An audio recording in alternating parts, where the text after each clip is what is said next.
So this is the weirdest of both worlds. I am live in person with Zoom window, and it's the video camera of it's the worst. Yeah.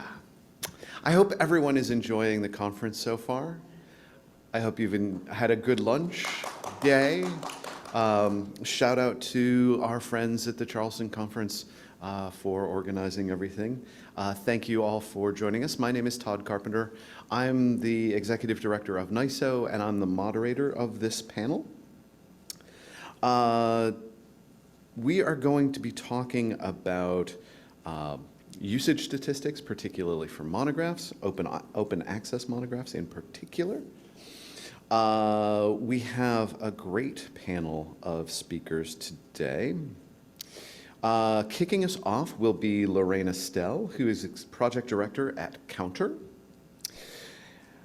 She will be followed by Brian O'Leary at the Book Industry Study Group. He's the Executive Director there. Followed then by Christina Drummond, who is the Data Trust Program Officer at Educopia. And then we will end with Charles Watkinson, who is Associate University Librarian at the University of Michigan Library. So with that, we will hand it over to you, Lorraine. Always good to see you, joining us virtually.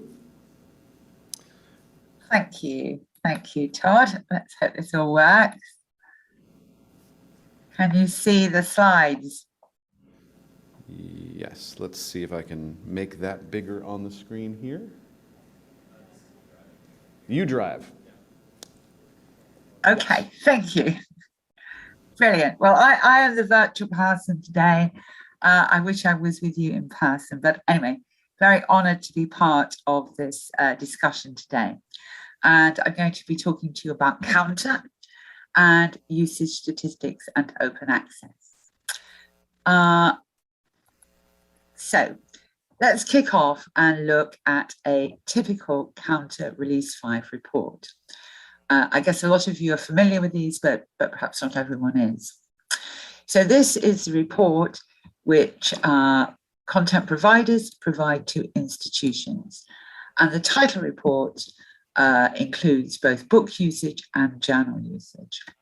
So there's two things I want to really point out to you about this report. The first is, as you can see here, this report is to an institution about the institution's own usage of the content provider's content. So it's very much a tailored report about that institution's usage. The other thing I want you to have a look at are these usage statistics, because we're talking primarily today about monographs.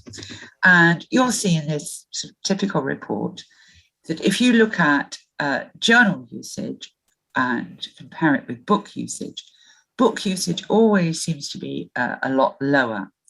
Now, there are many reasons for that, and in the 7 minutes I have available, I can't really explain why.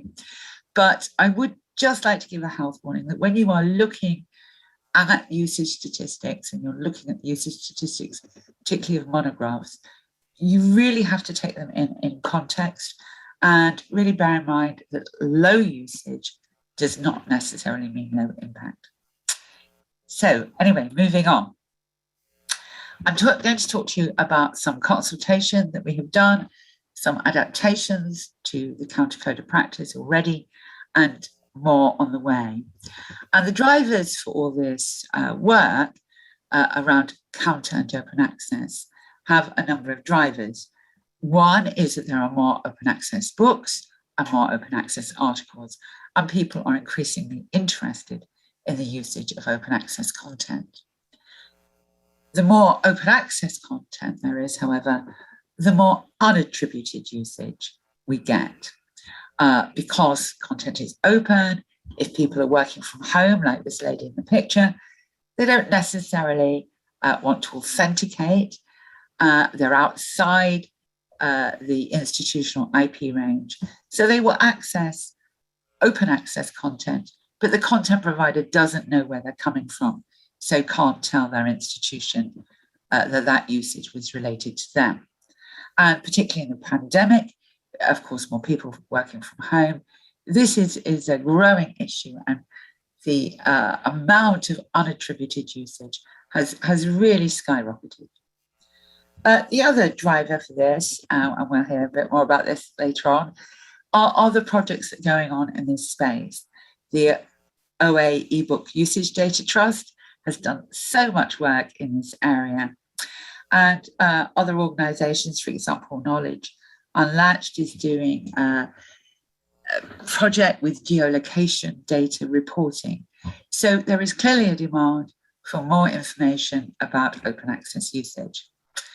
So what did we do this year? We decided to consult with publishers and librarians. We really wanted to ask a bit more detail about publishers' demand for wanting to report unattributed global usage of open access content. Do they really want to do that? And if so, how? And what about the libraries? Do they want this information? Is it of interest to them? And is there any other information they want about open access content? So we undertook a survey of publishers, and I'm not going to go into great detail because it's a very complicated technical survey, but just a few highlights from that. Yes, 59.4 strongly agree that it would be useful to have to be able to provide reports of global usage, the aggregated total usage across their platform, attributed and non-attributed. Yes, it would be really helpful to break that usage down by geolocation. Quite how more thought that was a good idea than those who thought the global usage was, I'm not quite sure, because you can hardly break it down unless you have the first. But anyway, generally speaking, they were for it. And then we asked them, would it be a good idea to show each institution its own usage and all the other global usage? And 80% of them thought that would be a really, really good idea.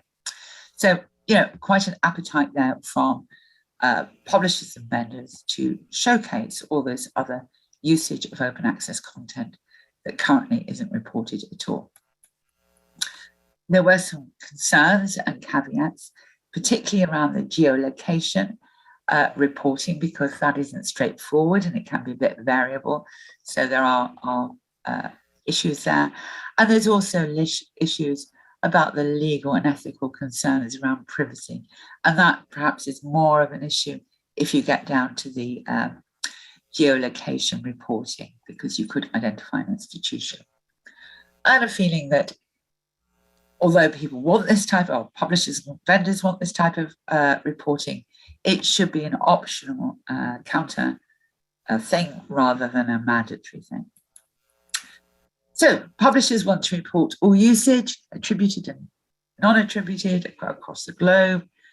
And they can do that already in Counter Release 5.0.2, which we published in September.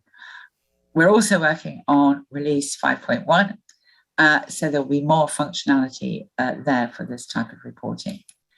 Again, time doesn't really allow me to go into a great deal of detail, but if you look at section 11.5 of the Counter Code of Practice, it tells you how to report this global usage, and you can report the world usage, that's all global usage, but it could be broken down by using attributed and other extensions, which we have in the Code of Practice.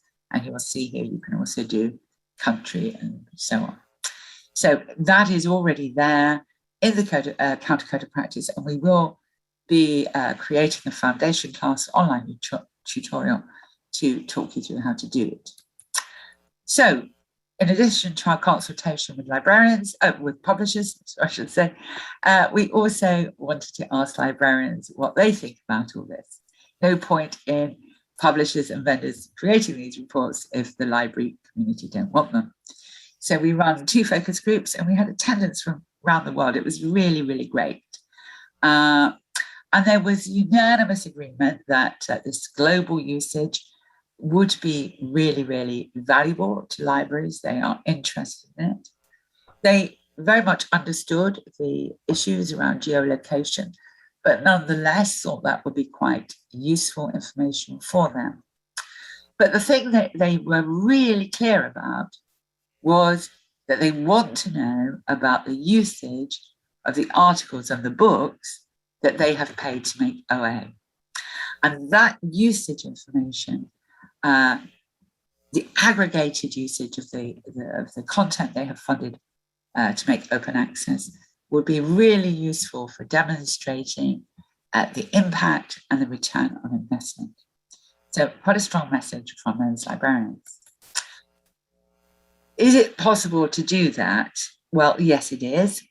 It means using item rather than title reports. And we think that probably the easiest way to do it is to, for libraries, to provide the content provider with a list of DOIs for which they want the usage and to pull it off in that way. That would help contain the size of the reports, which could be an issue when we do that type of reporting. So that's what we're working on now. It's a really exciting time in COUNTER to be really diving into all this juicy detail. So watch our space and you'll hear more about it. Anyway, thanks for listening. I hope I'm still in time. Okay, thank you.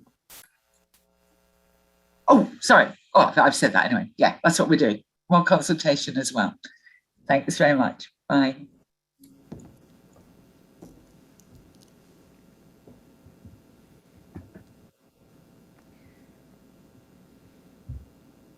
A little bit of, that'd be great, thanks.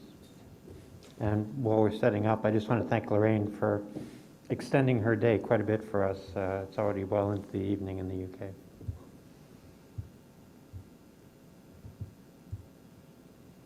Perfect, thanks. Appreciate your help.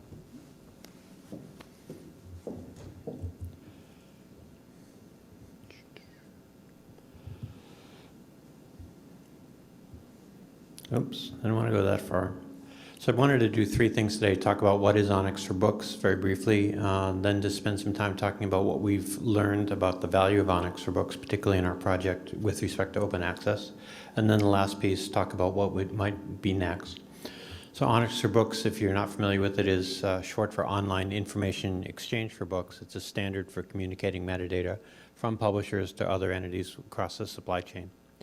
It's been book specific and in place really since the late 1990s. It's now in version 3 and has been relatively stable in version 3 for the better part of the last decade.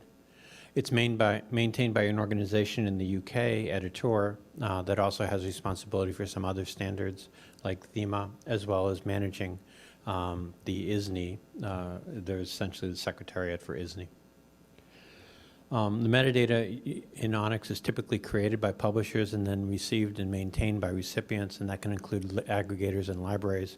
It's a good source of bibliographic metadata, but as I read on Twitter probably about a week ago, that knowing the source is not necessarily meaning that it's right. There are still problems with it that we'll talk a little bit about in a minute. It does provide effective descriptions of business models, and that's important because open access is one of the business models that's supported in Onyx right now.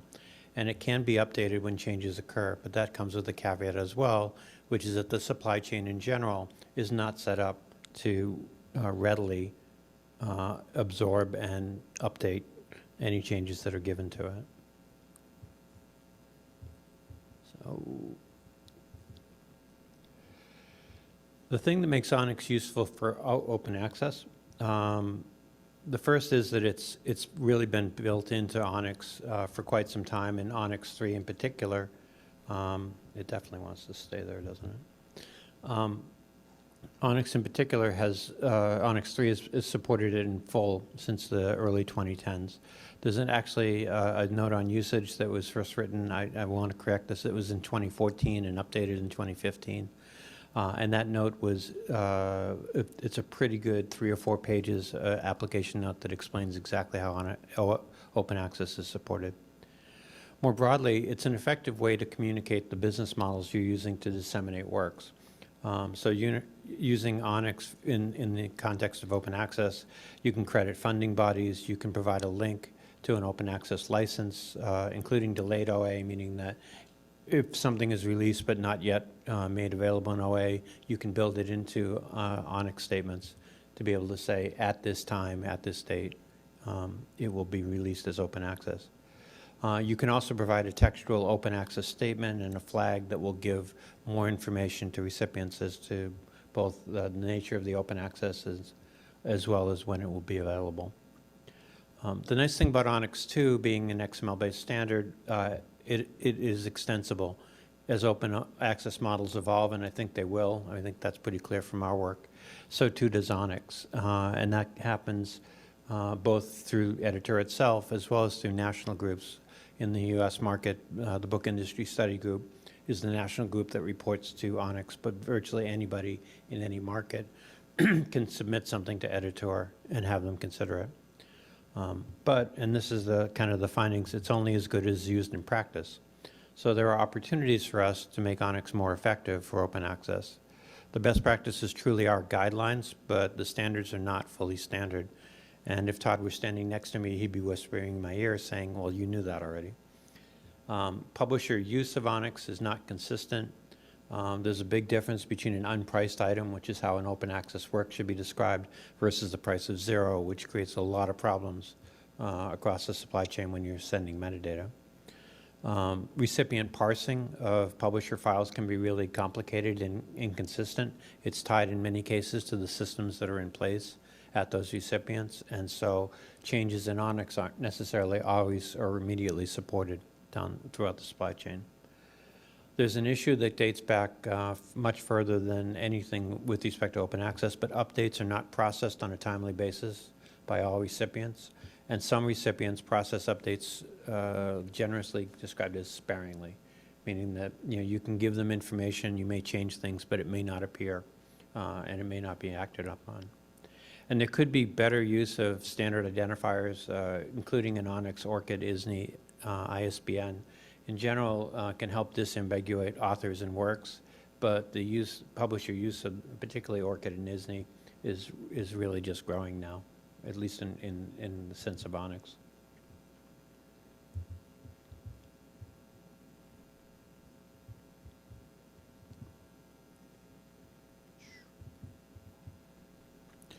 The things that come next for us, probably these are a set of 6, but I'm sure we could add to this list in the conversation today.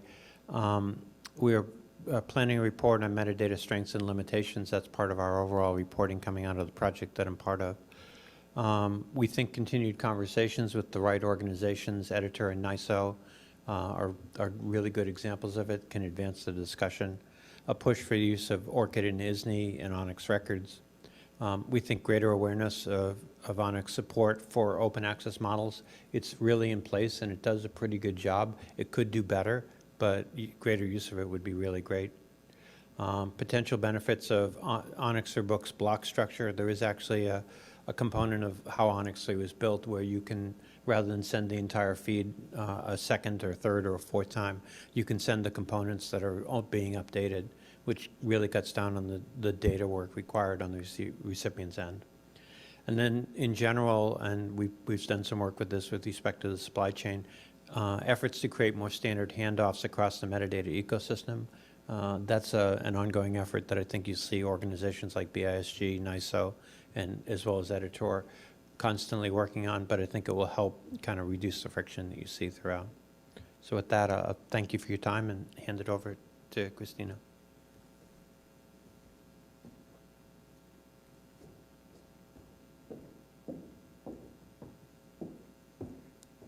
Thanks, everyone. So nice to be without a mask for a second. As I go ahead and switch this show, I just wanted to note, so we've heard about a lot of the standards that are working in the open access book space. And right now, let's see if this works. There we go. So we've covered counter reporting standard, about how those usage reports come out. We've talked about Onyx as the XML standard for the metadata. And Brian left us on a really good point, which is, well, how do you streamline the exchange across all of these parties. And he referred to a project, which I am the program officer for, which is the Developing a Pilot Data Trust for Open Access eBook Usage. Many of you may have heard the Oebu Data Trust, Oebu, or Open Access eBook Usage, much easier to say. And what I'm here, like Brian, I'm honored to be representing a whole host of organizations across 5 continents, representing university presses, publishers, platforms and services, serve publishing industry, and as well as some scholars, to think about how do we streamline the interconnection points between those players in the ecosystem. Thanks to Andrew W. Mellon's support for the last few years, we've had the time and the luxury to take, just to do the research, to understand this usage data ecosystem for open access books, and to also identify some of the ways to relieve some of the challenges in that system so that we can get to a place where there is reliable, higher quality usage data for reporting and analytics. Some of you may have been in the session right before this, where we talked about how that could be applied in pilot dashboards. But today, we want to actually talk a bit about the supply chain report and kind of how that builds to thinking about those interconnection points. So to start, I'm a visual thinker. I love to look at supply chain maps. And so this report actually was prepared for us by Michael Clark and Laura Ritchie, and it was published for our project in the Open Access Book Supply Chain Mapping Report. And what you note here is the diversity of stakeholders that are involved in that capturing, reporting, and aggregation of usage data feeds. And those solid lines, every time you see 4 of them coming together, that's where people are aggregating those reports. The pink actually reflects the COUNTER standard, and you'll note that's not across the entire chain here. Some of the usage data may be publicly available via APIs and metric services, or it may be siloed and provisioned based on privileged access, right? So because this is tied to your institution, you have access, because it's tied to your repository, you have access to that usage data. And often you want to marry that with other usage information to provide context. And in this data supply chain, there are a number of challenges that are kind of right under the hood.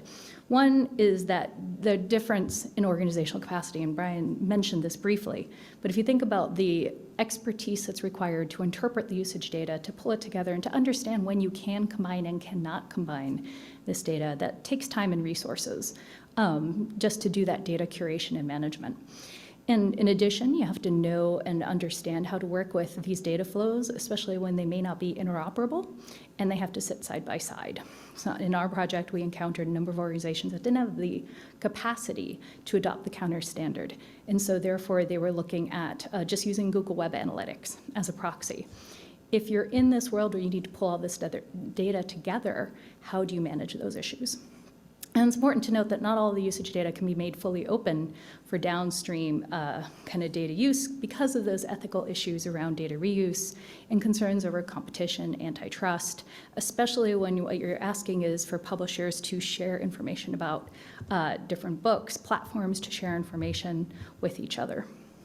And so we know libraries, publishers, publishing platforms and services ultimately all have this usage data, and at the end of the day need to pull it together, right? Authors, institutions want to understand that usage and impact, as do funders. Presses and libraries want to understand how discovery and engagement patterns for their titles. And to do this, that decision-making, of course, has to be based on sound data. Context matters, data quality matters.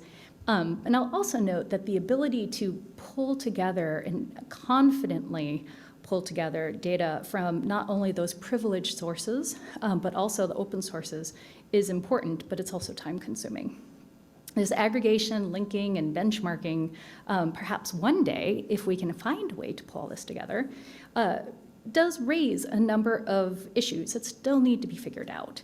Among these, and we need the data expertise to do so, but you have to be able to interpret and curate all of this diverse data, which does take resources. More importantly, perhaps, you have to ensure that if you pull data together, that is used responsibly and it is used ethically. And these are norms that we haven't defined yet as a community. Thinking about that shared need for time and expertise, a year ago, our project hosted design thinking workshops where we asked stakeholders how they worked with usage data, where the barriers were. And in addition to surfacing many reporting and analytics requirements for usage data, we affirmed that publishers, platforms, and libraries all individually go through that curation and stewardship for the usage data. So this is where the value proposition of a usage data trust comes from. Thinking about whether or not we can create shared community infrastructure to have a system-wide impact by saving time and resources around that data curation and management that right now happens at every institution. And through that, could we actually create some economies of scale in this ecosystem? In our project, we've explored bringing together cross-platform data, how we might be able to do that. And some of you might be saying, hey, doesn't this already happen? We have OpenAir, we have Chorus, we used to have Microsoft Academic Graph, that's soon disappearing. But the key here is thinking about how do you pull this together, both the open data that's out there alongside that proprietary sensitive data that is gated, if you will, and restricted access for specific institutions. And so that's what we're looking at doing here within this data trust concept. The data governance mechanisms are vital to thinking about kind of cross-platform data sharing and processing, to access, to transfer the data, to process the data on the front end. A data trust must navigate data sharing contracts with data providers, and this really needs to address the terms of use, how that data can be used, how it's going to be secured, how privacy will be assured, and what those access controls look like. And you can think of that not only in technical control terms, but also in policy and then ultimately contracts, so the legal aspect of this. But the question then comes, well, how can we put this into a system? How can we automate it? And so this is where over the past 2 years, we've used the prototype proof of concept data dashboards that were discussed in a previous session to really learn about that process, to model some of the technical controls, and to identify what recommended practices still need to be developed to guide that usage data aggregation, the visualizations, and really ethical questions about what happens when you pull all of this information together and make it available. Such community norms could eventually provide the guardrails and essentially go into contractual terms for usage data sharing and use among parties. And thankfully for us, we're not the first group to be thinking about what those are. In the EU, through Gaia-X funding and the European Commission, both regulation standards are merging to facilitate such data stewardship across data providers and users. This concept of an international data space, IDS, has emerged and is currently being piloted in industries ranging from shipping logistics to transportation, and the model itself is industry agnostic. And so this provides us in some ways a roadmap that we can leverage. This graphic that you see presented from the International Data Spaces Association, it shows how an international data space really provides soft infrastructure. So I think of it as the connective tissue across this ecosystem. Across this very vibrant ecosystem.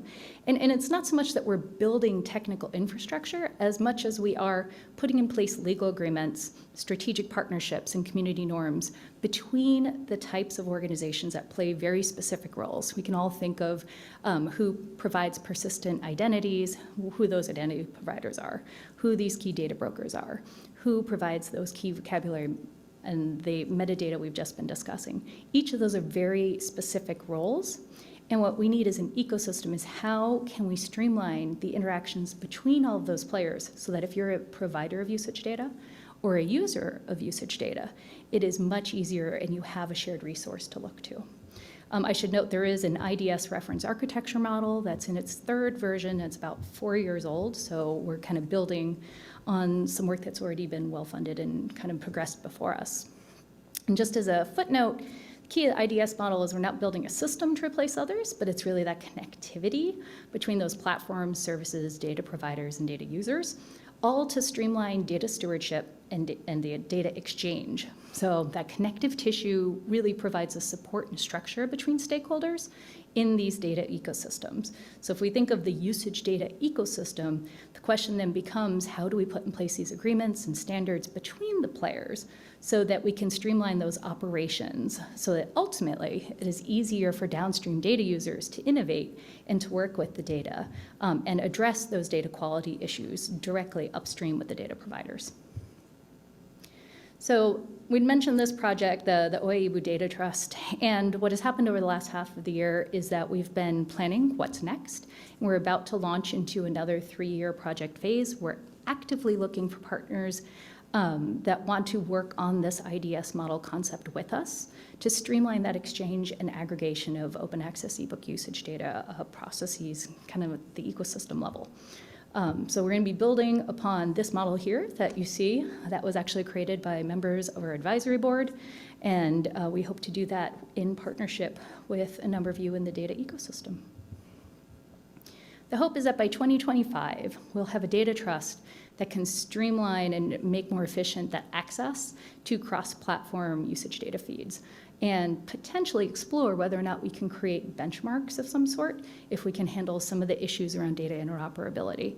And we hope to do that to make this whole ecosystem work a little more smoothly and to really help to support all of the various dashboard efforts that exist at different platform services and publishers today.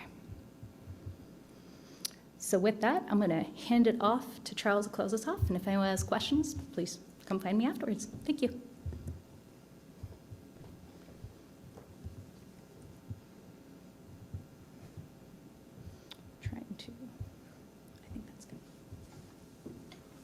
So thank you very much indeed to those speakers. So I'm Charles Watkinson. I'm Associate University Librarian for Publishing at the University of Michigan. And I'm just going to sort of reflect a little bit on the speakers that we've heard. I think the first thing that strikes me is that we've become a whole lot more interested in infrastructure than I think we ever were. And that's occurred in our personal lives as well. I mean, back in March 2020, things started to run out in Ann Arbor. And so in the rest of the country, of course, it was things like lavatory paper, Lysol wipes. In Ann Arbor, and this reflects the sort of community it is, it was bucatini pasta, sourdough, almost impossible, and lentils had completely disappeared from the shelves for a while. But suddenly one started to think about how that stuff got to us. Also, what happened when one's Zoom connection went down? What was the last mile like for a FedEx delivery operation? And in the same way, we've suddenly started to think so much more, I think, about the infrastructure that operates in our professional lives and the ways in which books travel through pipes to get to our patrons, or don't. And open access really has shed a very, very stark light on the way in which books don't reach our patrons in any kind of straight line process. And the work that our readers do, our students do, that is not reflected well in the information that goes back down the chain.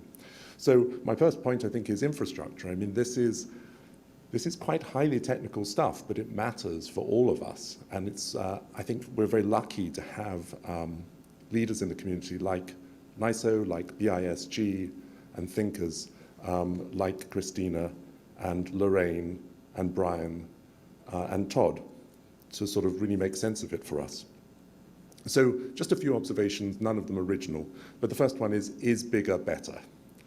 And Lisa Hinchcliffe, who many of you know, gave a panel on the first day where she talked about the question of how do we measure attention? So what is the metric of attention for books? Because here we're seeing a lot of touches, but what we're not seeing, and Lorraine reflected a bit on this, is we're not seeing obvious reading happening. And what are people doing? What's behind the scenes? And more importantly, what is quality engagement with this scholarship looking like? How can we think about that? And of course, related to that is what formats does quality engagement happen in? Is it still print? And is something very different happening with ebooks? We know very, very little about reading behavior, in fact. And what we do know is that high usage is not necessarily better. And we know that from some really central books in the humanities that have given birth to really core ideas, but were never very highly used. And that brings us to this question, an overarching question, which is when we look at books in the humanities and social sciences, are we judging humanities and social sciences by the standards of science, technology, engineering, and medicine? So when we look at metrics like impact factor and citations and downloads, various things, H-index, things that matter in the sciences, are those actually reflecting core values that matter to humanists? Or is humanities different? And are we imposing a false metricization because we are using false assumptions? So the second thing is our concern about privacy in our own systems driving our authors into even worse places? And so worse in quotes. But when we actually look at what our authors are doing, they're going to ResearchGate. That's where they're depositing their materials. That's where they're engaging with materials. They're going to Kindle. So Kindle is a system where there's no question that the usage of the book is tracked all the way through. There was recently a New Yorker article, actually in last week's New Yorker, which was about how self-published authors using Kindle are paid, and they're compensated for the completion of their books more than the touches on early chapters. So Amazon is unabashedly tracking the course of readers through a book in order to compensate its authors. And so are we being a bit too precious, potentially? Isn't it more about us telling a reader what we're gathering rather than not gathering it at all? So my other points are really about a big opportunity and a big challenge. And those are my final points. So the big opportunity is who's using books outside the academy, and recognizing that there is, and we've recognized it in open access books and also in the free to read experiments that we did back in the period of COVID, many publishers did, that there's a huge demand for monographs, which is such a surprising and pleasing thing when we were used to stories about monographs sitting completely unread. And Charleston, a few years ago, it was a story of these sad circulation numbers, just monographs just sitting, not being used. And what we're seeing now is not only are they used, and if you look at chapter level use, it's very, very comparable in many libraries to journal article level use. Not only are they well used, but they're used all over the place. So when we made books free to read at University of Michigan Press, we saw 55% of the individual use tracked through IANA stats came from outside the US. And that was all over the place. And we had a pop-up little survey that came up when people looked at an open access book and asked them, what are you doing? What would you like to do with this book? What are you planning to do with it? And extraordinary people emerged. The thing that really got me was we've always told editors in publishing that they're being lazy if they talk about the educated lay reader. That's just a lazy term. Who are you talking about? There's no such person. Well, there certainly is that person. So when we have a response that says, I am a retired judge, I'm so happy to get back to French literature that I did at college. That is the educated lay reader. It's almost like an amazing figure is conjured up. So that person exists. So that's really led us to think about how do we get our books now into public libraries? Because if in the community there are all these people who are looking for this academic literature, the public library is the place that they will go. And we have been very bad as academic publishers in making our works available through public libraries. The second thing is, it's amazing what countries pop up as huge hotspots of use for an academic publisher. India and Turkey were the two hugest red spots for University of Michigan Press titles. So that's really led us to thinking about how can we actually get into those markets. So we now have a print-on-demand distribution operation in India starting up. because we had previously really ignored those markets. We didn't have good arrangements. And finally, how do we really think about public policy use? So we know that we have advocates, we have different kinds of public policy users popping up in our usage stats and in our responses. But how do we think about those people? How do we actually reach them? What matters to them? How do they read? So finally, the challenge. So highly technical, lots of complexity. Thank goodness we have people to wrestle with that complexity. Fundamentally, though, what is at stake if we don't get this right? And this was well set out by an article by Martin Eve, who will be talking later in the conference, and Anthony Cond, the director of Liverpool University Press and Research Information. And they pointed out that we're heading into a world where all of the scientific literature will be open, but we're in danger of seeing the humanities literature restricted and only available in elite circles. So what does that do? Well, it certainly makes it a whole lot harder if you're trying to introduce a vaccine to different cultural contexts, having to wrestle with different societal expectations, different segments of the population who have different reasons, different cultural reasons, different social reasons, different demographic reasons for not wanting to take the vaccine. Without the humanities and social sciences, we would never have got as far as we have done in actually engaging with vaccine adoption. So it's bad for the humanities if we let this all happen, but it's also bad for everybody if the humanities is left out of the conversation. So thank you very much indeed. And I think we're at time, so apologies for that, but thank you very much for your attention, and thanks to the speakers and the moderator. Thank you, Todd.